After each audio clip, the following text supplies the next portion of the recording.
Sad to vam se s ovo i dešava. Ja ne prikrivam Pa jedni ga prikrivam, a ste prijatelji.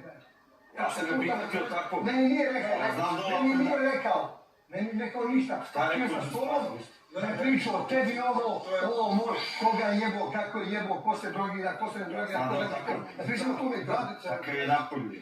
Pa jedni ga onda gradi. Dukeš ga tako prihvatio. Pa što ti samo na poslu s tim, ti se i ne držiš? Šta? A onda prihvatio. Družili smo se, izlazili smo, brate. Prihvatio. Kaže da zna da je tako. Ne samo da radimo. Ali opet i samo da radimo, sam ti dam po 5 sati. Pa da. Baš ljudi rade na strugu zajedno i ne razgovaraju. A da smo shvatili za strugu što priča. Dobro, mi vodimo. Pa je jare. Znao. Znači to je dobro. Radi svoje, ja svoje. Škalja i Pavlović nisi pričao prema po životu s njim gdje seriju. Najviše su mrzeli. Ovo je očito, nisu pričali uopšte. Da. Evo ti dokaz, Saša Đorđević i Saša Danilović nisu privatno razgovarali. U svojoj škole dalje. I što je ona listova izlistu?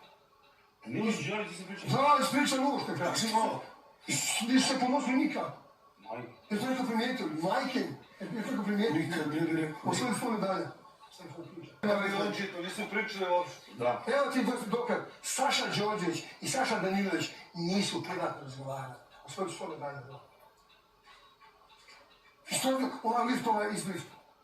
Nisi Đorđe se pričao? Da, ispričam ušte, kada si malo. I nisu se ponosili nikad. Majke. Je to neko primijetio? Majke? Je to neko primijetio? Nikad ne bi rekao. U svojoj škole. I ono za oču.